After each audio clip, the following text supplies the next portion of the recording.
I had to grow into this way. Had to learn how to carry pain. Smile through it, keep it straight. Even when I felt the strain. Everybody think it's easy, they don't see the discipline. They don't see the nights alone or the battles I was in. I don't speak on everything. How did I get here? 53 years old. And I realized a lot of stuff happened.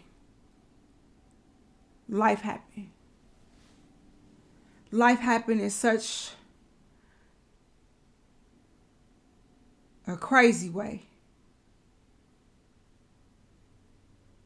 I mean, it seemed like I was just 19. Now I find myself 53 and on my road to becoming her.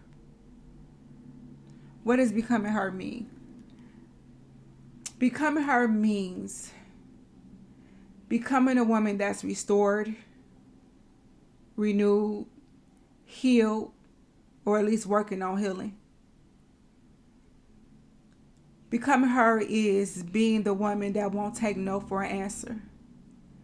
Becoming her is not apologizing for showing up, just being who you are. Becoming her is making decisions without worrying about what other people think about you. Becoming her means embracing how God made you and laying down all the insecurities that once tried to keep you in a chokehold.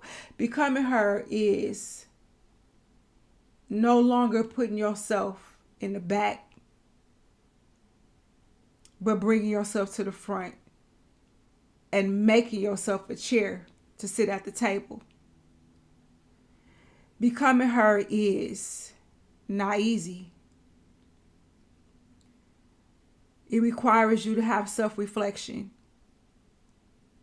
It requires you to forgive yourself. It requires you to embrace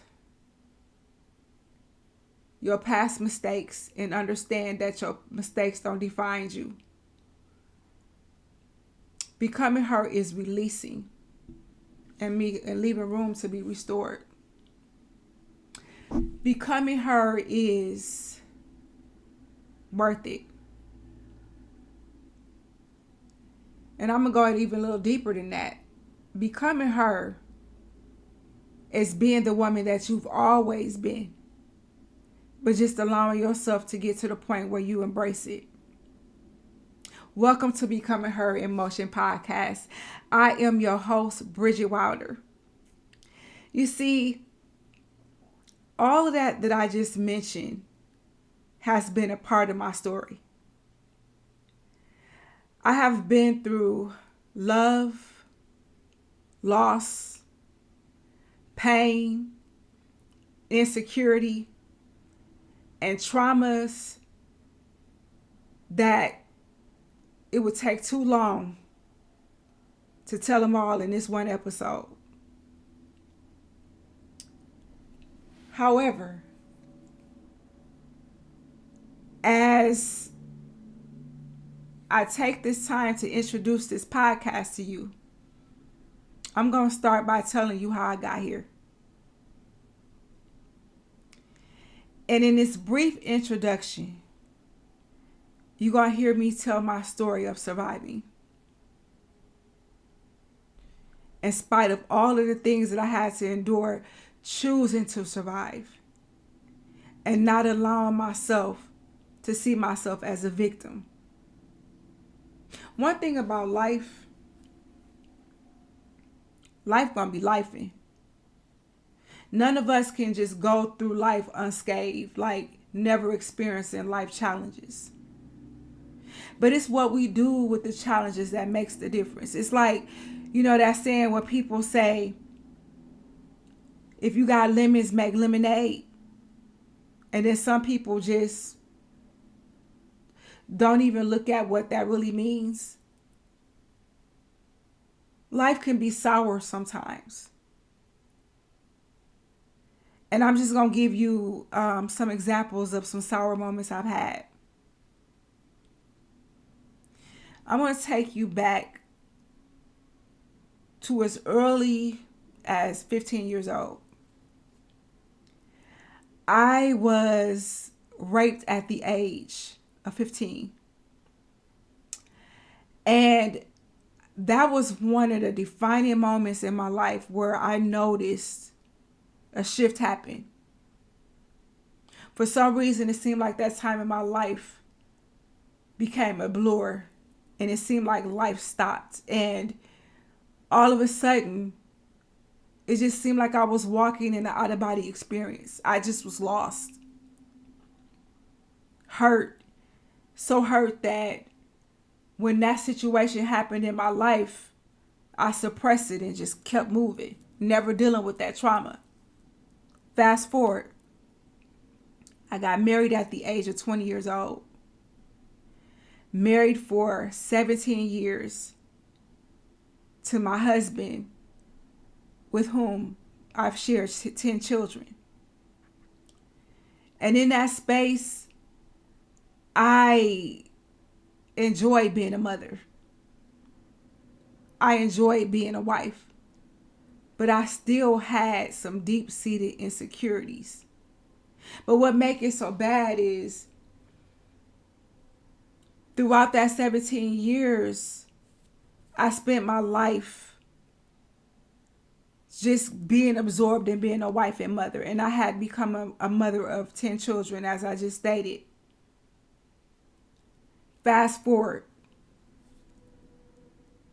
Then he died.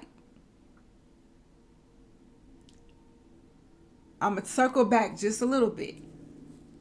Before he died, one of my children died at the age of 6 years old from a disorder called leukodystrophy.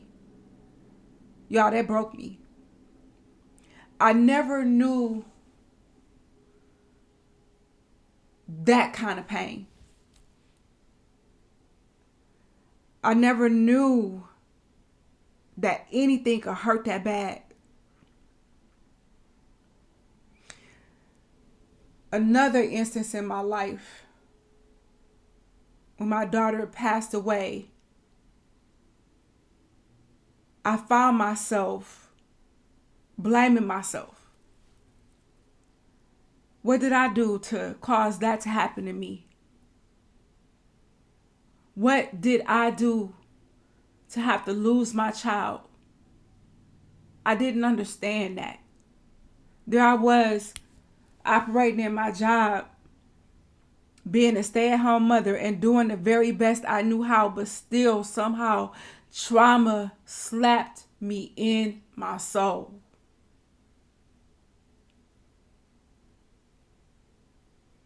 And I had to keep moving, even with those broken pieces.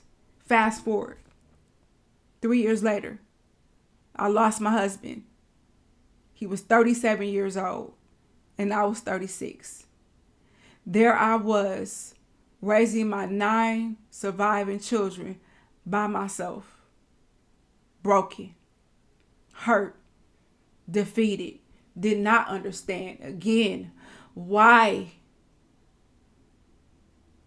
did life keep trying to choke me? I didn't understand. I thought that because I was doing it the right way, I thought that everything that I believed would happen the way that I believed it. But it didn't. And then I lost my mom. I was 42 years old. And the woman I loved the most died. Broke my heart. The woman who taught me how to be a woman, taught me how to be self-sufficient, taught me how to hold my head up. And she left me too. Hurt. Angry. Frustrated. Just so many things. Fast forward. Those were things that happened in my life. And all of those things affected me. But the one thing I know for sure, it was a woman in me that was able to fight through all of that. And so I was given the name Perseverance. A person who would not give up. Someone that against all odds would keep pressing. And I realized that even through all of the life experiences that I've had, it was something in me that was her. And all of those life experiences caused me to get to know who is that woman who didn't give up. Who is that woman that I had never got to know? Who is that woman that keeps showing up and gonna keep fighting no matter what comes? Who is that? I messed around and found out that that was me. So then I started to realize that I wanted to dig deep. I wanted to figure out how to help her. So I found myself seeking God and for clarity and direction, for peace, most importantly for peace.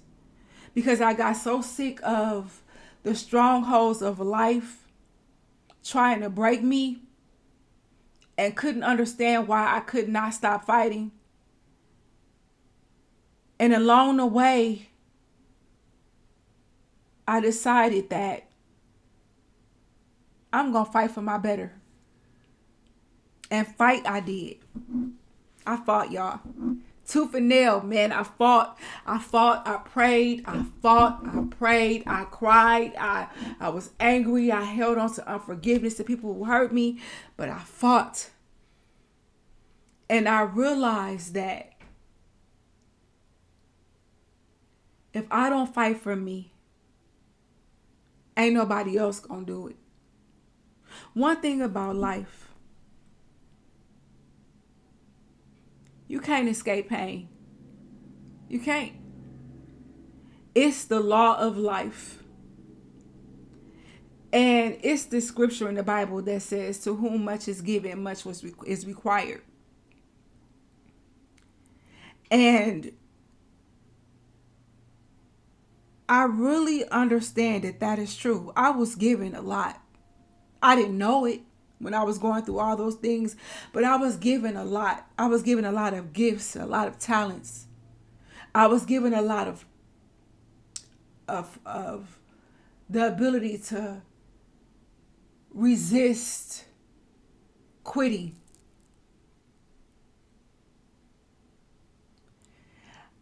I was also given the gift of speaking life into myself. And that was something I had to learn to do, because when ain't nobody else there but just you and God, and there's not always somebody to come and speak life into you in human form, and then on top of that, it's a part of you that don't want to give up,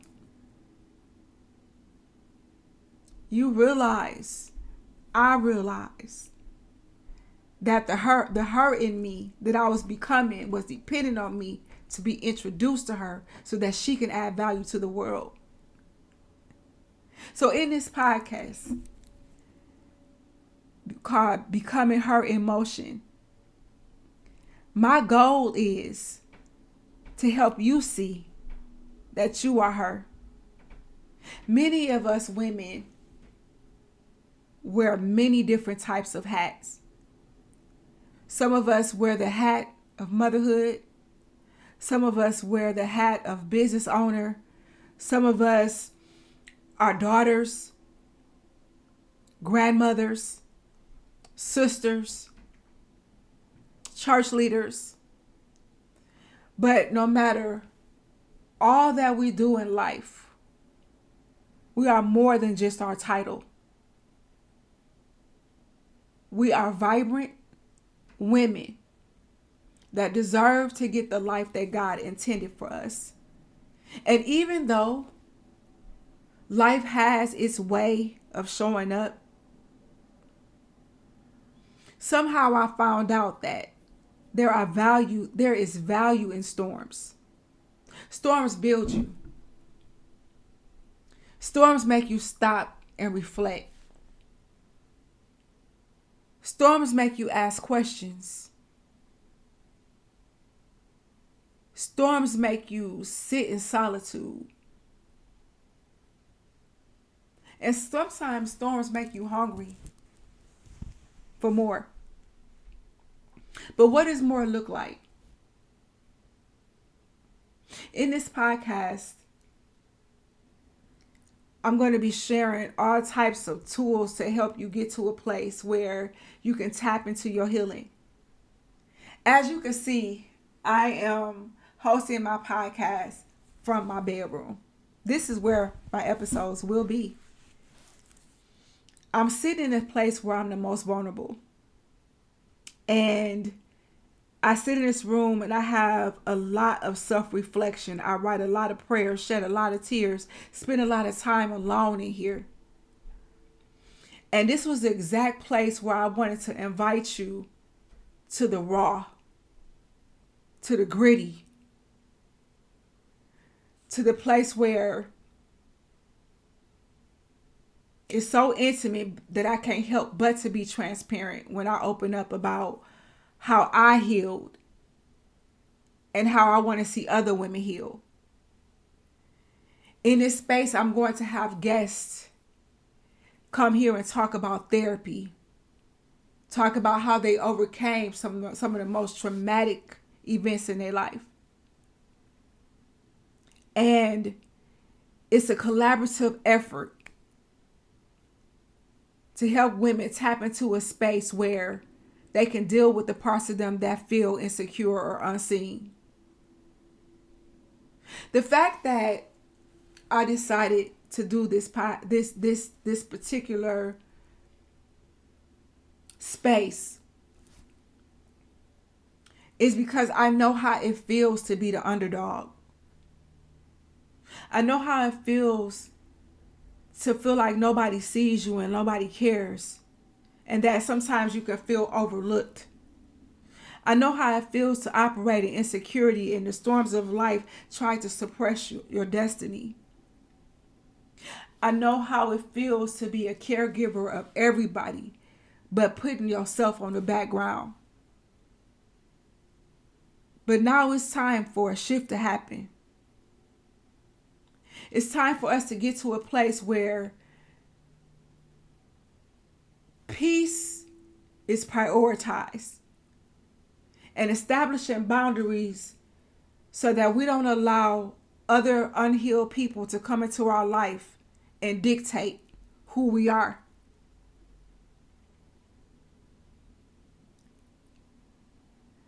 I thank you for taking this journey with me, and I can't wait to explore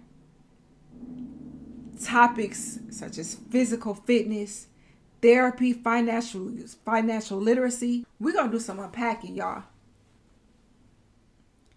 So when you come and you watch my episodes, bring your heavy bags. No matter what is in your bag, whether it's insecurity, whether it's the inability to know how to manage your finances, whether you're trying to find a therapist, bring all your heavy bags and let's unpack them together. Welcome to Victory in Motion Podcast, where healing begins.